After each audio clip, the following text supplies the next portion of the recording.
Go Squad TV. So I got to check a fellow Celtics fan, a famous YouTuber by the name Funky Diabetic. I got to check you, man. You've been needing to get checked for a little while now. And me being an OG Celtics fan, I can't let you slide. Not only an OG Celtics fan, an OG NBA fan, I can't let you slide on some of the things you're saying, man. You saying some really damning shit. And I have to check you. So you have a video up on your channel. And the Kyrie Dick Wright video you put up. And I don't really care about Kyrie. I could care less about anything Irving related unless it's Julius. But I could care less about that. But I was watching the rest of the video. And you said some things, man, that really make me really question your Celtics fandom. Your Celtics fandom. All right, so here's one of the points you made, right? You're talking about Paul Pierce hitting that three-point shot in the 2012 Eastern Conference Finals to put them up 3-2 against the Miami Heat. Obviously, LeBron James's Miami Heat. Now, for those acting like that shit was that long ago, 9 years ago might seem like it's long ago. It's not that long ago. To say that the quality of the video is not that great, you need to get your eyes checked, bro. You said you call yourself the Funky Diabetic. There might be a reason why your eyes need to get checked. Anyway, let me progress in what I have to say and digress. You sat there and basically, mind you, you're about 10 years younger than me. So I want to emphasize that because I could tell in some of your commentary that you became a Celtics fan either in the mid-2000s or during the KG era, the KG Paul Pierce era. Because some of your takes are not cool. So you go and sit there and say, well, we already know what happened next. LeBron had that big game in Game 6.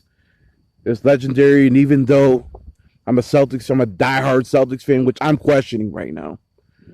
Because if you're a diehard Celtics fan, you don't say anything bad about the Celtics. You can be objective, but you're not sitting there and shitting on the Celtics like we're supposed to lose to a guy like LeBron, a guy who's an enemy to the Celtics organization and always will be an enemy to the Celtics organization. The very epitome of the enemy to the Celtics organization outside of Magic Johnson. Although Magic's cool. I actually think Magic's a good person. Where I don't feel LeBron. He's kind of fake to me. Anyway, LeBron has that legendary 45-point game. And that's the game that made it, the Heat go to Game 7. And they outlasted the Celtics, even though the Celtics had that game. Majority of that game, the Celtics were up double digits in that game, and then Miami came back and blew them out by 13. 103-88, I believe. The fourth quarter, we just didn't have enough. They were just much younger, just younger legs, younger team, and they beat us. But you have to respect LeBron, because even though I'm a diehard Celtics fan, you got to respect a great performance like that. No, the fuck you don't. If you're a Celtics fan, you don't really care for that performance. As a matter of fact, you hate it. And you don't dap it. You don't give it daps. You got to be born in the 90s, bro. Because I've been a Celtics fan since 93. I'm 36 years old.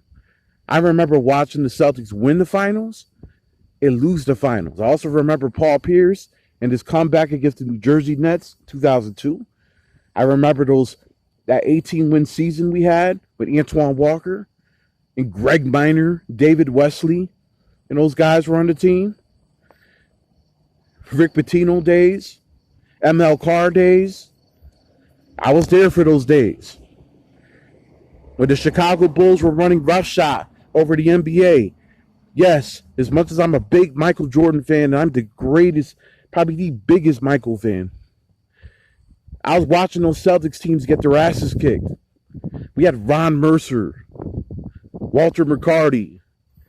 We had damn near the whole Kentucky squad that won the national title in '96 on that team.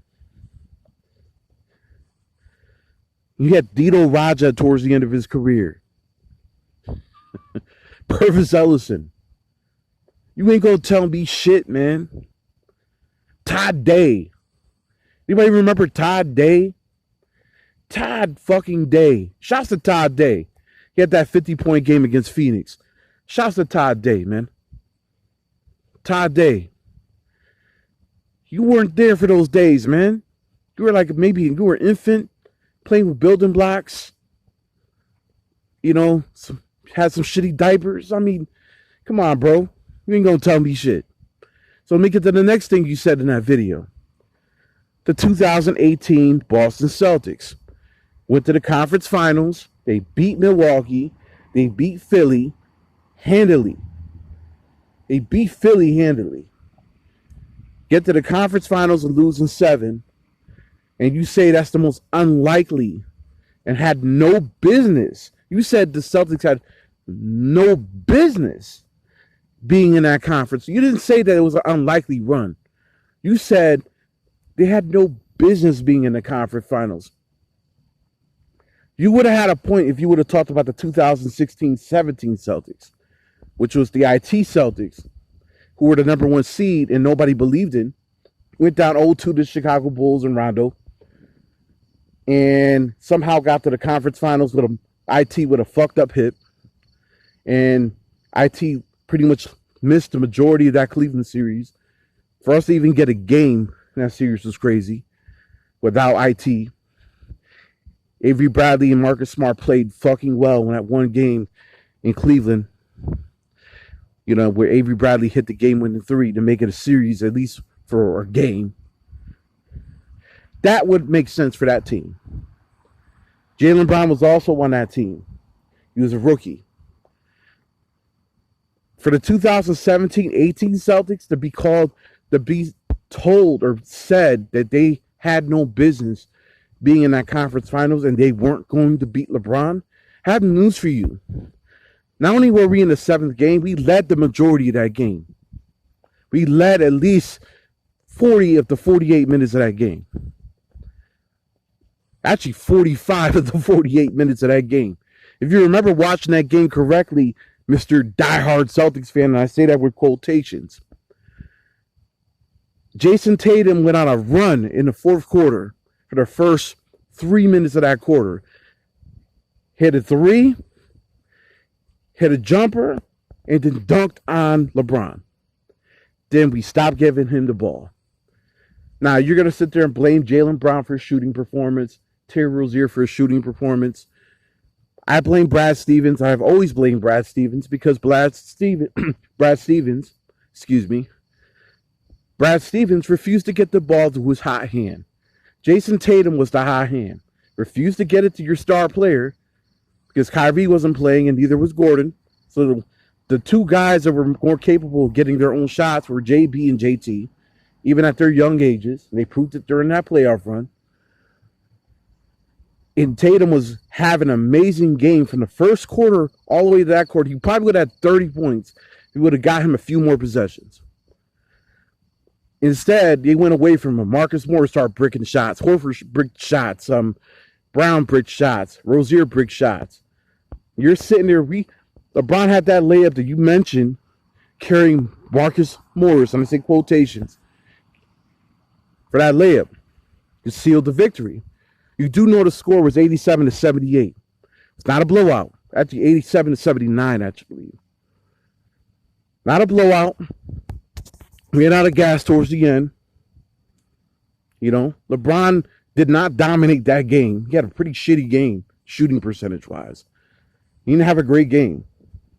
I believe he was 11 for 25. He's pretty bad. Pretty pretty fucking bad. He just showed up when it mattered, like superstars are supposed to do. He showed up towards the end. You don't give his teammates enough credit for keeping them in the game because they weren't doing shit. They were going to get smoked, and they were on their way to getting smoked after the first quarter. Had Boston won, we would have went to the finals and probably gave Golden State at least a run. Let's say we would have won games, but I think we would have won at least one game out of that series. But it would have been entertaining. Much entertaining than that bullshit, boring 2018 finals where you see Golden State just go in there and destroy Cleveland in 4 games. And LeBron infamously broke his hand in the locker room. We all know who he broke his hand on. They squashed it since. But you know JR. You know JR jaw got touched after game 1. I think we know that, you know. Anyway, you can't be a diehard Celtics fan saying stuff like that, bro. I understand you being objective. You could be objective and biased. I do both. But you have no sense of history, of respect for history, the way I do. You may have a better channel, more followers. I salute you. I like your channel. I think what you're doing is great. But don't claim to be a diehard Celtics fan, bro. You can't be. There's no way in hell you could be a diehard Celtics fan. A diehard Celtics fan doesn't say the things you say. Like the 2010 finals. You said this in another video. The Celtics, it was the most heartbreaking loss in Celtics since you've been a fan of the Celtics, right? Mind you, I'm 10 years older than you, so I was actually a grown-ass adult when you were a teenager watching this shit. So it hurt for me, because to me, I hate the Lakers. I salute to Kobe, but as a fan of the Celtics, and at that time, I couldn't stand Kobe. Respected him, couldn't stand him, because you're a Celtics fan. As a basketball player, used to second coming of Mike, the closest thing to Mike, not better than Mike, but the closest thing to Mike. You stole Mike's movesets, and you said something to the effect, and this might not even be Celtics related, but just, you said something to the effect that Kobe had the best fadeaway pull-up jumper you've ever seen. It was the prettiest one. And I'm like, did Michael Jordan die? Did you see the air? Did you see the footwork? The way Michael was able to stay in the air when he would do fadeaways? The variations he would do it? The difficulty that he would do? And he was like one of the first ones. He's the one that made the fadeaway jumper, the turnaround fadeaway, the pull-up fadeaway. He made that move what it is today. Where you see guys like Jason Tatum, you see guys like Jaylen Brown taking those shots. Guys like Brady and Vince Carter were doing it the previous generation. Kobe was obviously doing it, right? There's no way in hell Kobe Bryant's fadeaway jumper was more prettier than Michael Jordan's fadeaway jumper. I have a picture at home of Michael hitting a fadeaway with Kobe defending him and hitting it. And seeing how high in the air Michael was, it was almost like he was like just sitting there waiting to fall. You are not going to tell me this man who's the remix is better than the original. You're not going to do that. I love Kobe. I do. I'd be first one to tell you, but he's not absolved from constructive criticism in this. He took more difficult shots because his shooting percentages were horrible compared to Michael's. Michael didn't shoot the 3 as much. Kobe did. So Kobe was a better 3-point shooter, but Michael just shot the 3 when he needed to shoot it, which to me is a lot smarter. Otherwise, he was shooting those mid-rangers. And he made those mid-rangers extremely difficult for defenders to defend. It was literally almost impossible to defend it. To where Kobe was trying to do a lot of Mike's moves from farther distances. Hence why Jason Tatum got so much criticism that one year when he was shooting fadeaways, one-legged fadeaways, because he was shooting them from very difficult spots, like from very difficult ranges. So yes, I'll give you that Kobe had more range, but was it a better fadeaway than Mike? The guy that invented it? The guy that made the fadeaway jumper what it is today? The one of the most beautiful moves ever made the turnaround fadeaway, the fadeaway from both sides, from the left and the right, with the one leg sticking. Are you kidding me, bro? I get it. You're young, so you didn't get to see Mike really play except for those Wizard years. But even those Wizard years, Michael's fadeaway was ruthlessly dope. Don't disrespect Michael like that, please. And don't disrespect the game and the game's history. Try to rewrite history because you're young and you're too stupid to really do the history.